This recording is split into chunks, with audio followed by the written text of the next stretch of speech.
harusnya kalian nggak cari. Ini asik saya terus yang dikira gitu. Cepat. Di mana kita? Udah sini aja bang, bapak udah. Bro, bapak udah sini aja bang. Ya. Maju biar bisa lewat. Mundur. Oke bang. Bang.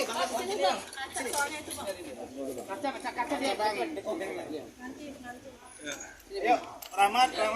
Mana sini, Mak. Ayo. Adi, kamu pegang dulu. Gue sini. Mat, sini, Mat. Di dekat Bu Ida ini, Mat. Dekat Bu Ida. Penuhan bang, penuhan. Full. Baik, Assalamualaikum warahmatullahi wabarakatuh. Salam sejahtera bagi kita sekalian. Selamat sore. Pertama, saya mengucapkan apresiasi yang tinggi dan hormat saya kepada Bapak Kajari, Jakarta Utara, para jaksa dan juga jaksa penuntut umum serta staf. Saya merasakan aroma yang sangat berbeda dari apa yang saya alami di Barreskrim Mabes Polri. Poin pertama, saya akan buka dengan telanjang bagaimana perilaku penyidik Barreskrim Mabes Polri terhadap saya. Saya akan buka, tolong Pak Kapolri, tolong Pak Irwasum, tolong Pak Kabareskrim, Pak Kadif Propam Mabes Polri, Bapak Prabowo Subianto, dan Bapak Wakil Presiden Bapak Gibran Rakabuming Raka. Saya akan buka-bukaan tentang perilaku oknum penyidik Bapak. Dan selama ini saya menahan diri. Kenapa? Saya sangat terharu ketika diperiksa oleh jaksa penuntut umum. Bayangkan seorang pengacara seperti saya tidak pernah diberikan BAP. Benar kan, Mak? Iya. Tidak pernah diberikan BAP. Termasuk BAP saya sebagai tersangka. Saya minta untuk BAP konfrontir setengah mati.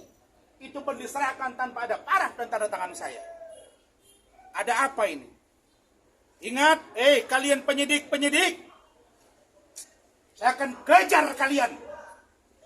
Karena pertaruhan saya hidup mati untuk hukum dan saya tidak takut. Dan saya akan kejar, akan buka di proses peradilan ini. Kenapa? Karena saya merasa sangat dizolimi.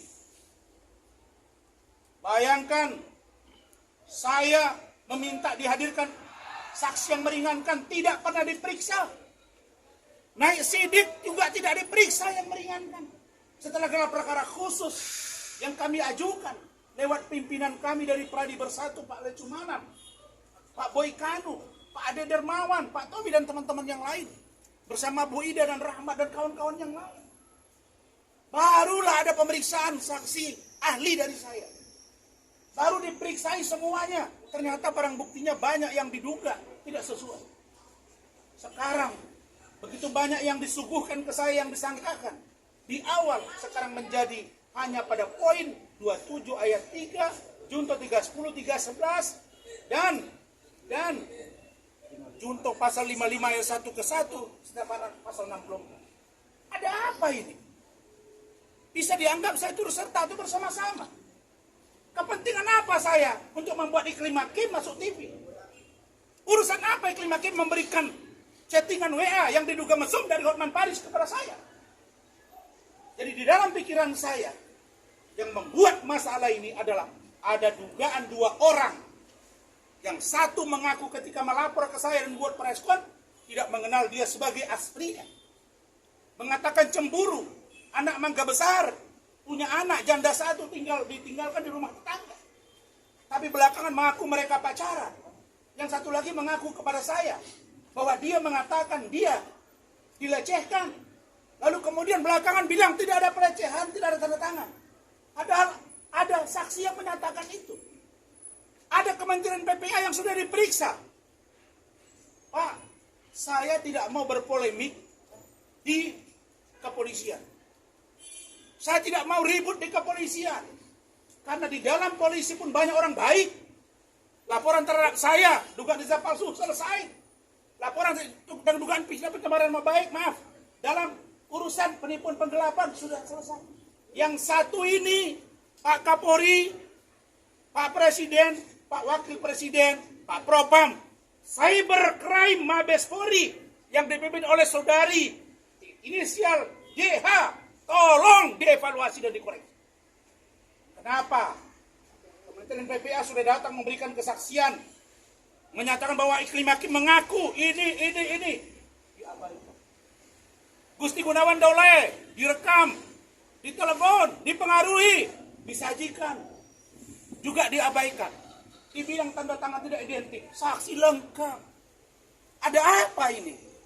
Dugaan pelecehan seksual yang dilakukan oleh Hotman Paris Hutapea kepada Putri Iklima Aprilia. Kami sampai dengan hari ini masih memegang teguh dan masih meyakini bahwa SKB 3 Menteri, surat keputusan bersama antara Kapolri, Kejaksaan Agung, dan Kominfo, yang mana terhadap penjelasan pasal 27 ayat 3 dinyatakan secara jelas bahwa bukan sebuah tindak pidana jika apa yang disampaikan dalam postingan tersebut adalah hal analisis dan atau fakta atau kenyataan. Teman-teman semuanya, kami akan buktikan bahwa pelecehan seksual yang diduga dilakukan oleh Hotman Paris Hutapea kepada Putri Iklima Aprilia adalah fakta.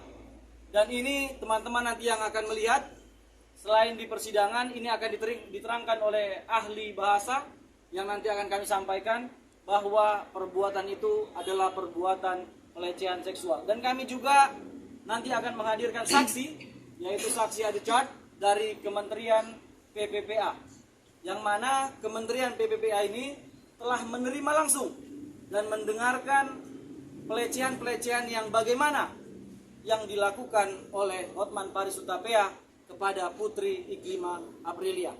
Dan kemudian poin ketiga terhadap pembelaan Pak Rasman sendiri adalah kata yang ditransmisikan atau diupload di dalam Instagramnya selalu diawali dengan kata diduga. Jadi tidak pernah ada tuduhan. Dan itu adalah bahagian dari presumption of innocence. Artinya kami juga meyakini bahwa kami belum boleh menuduh Hotman Paris Hutapea, tapi kami menduga perbuatan itu adalah perbuatan pelecehan seksual. Memang masalah tahan dan tidak ditahan itu subjektivitas penyidik, subjektivitas jaksa. Di samping pasalnya memang di bawah 5 tahun, juga saya orangnya kooperatif. Saya kan memang datang duluan di Bareskrim, datang duluan ke sini, dan saya hanya beritahu, ini bagi semua para lawyer. Kalau lawyer seperti yang saya alami ya, beda dengan obstruction of justice, menghalang-halangi serta melakukan ya katakanlah penyuapan. Saya jebol, tapi ingat, penyidik Polri, belajarlah kalian bagaimana kasus yang lain-lain, ya. Dan ingat, belakangan bisa muncul lagi, ingat tuh kasus Mina Eki kan. Kalian pun akan saya kejar. Jangan kira selesai sampai di sini, enggak. Saya senyum dalam hati menunggu saat ini sampai persidangan. Begitu selesai, saya kejar kalian.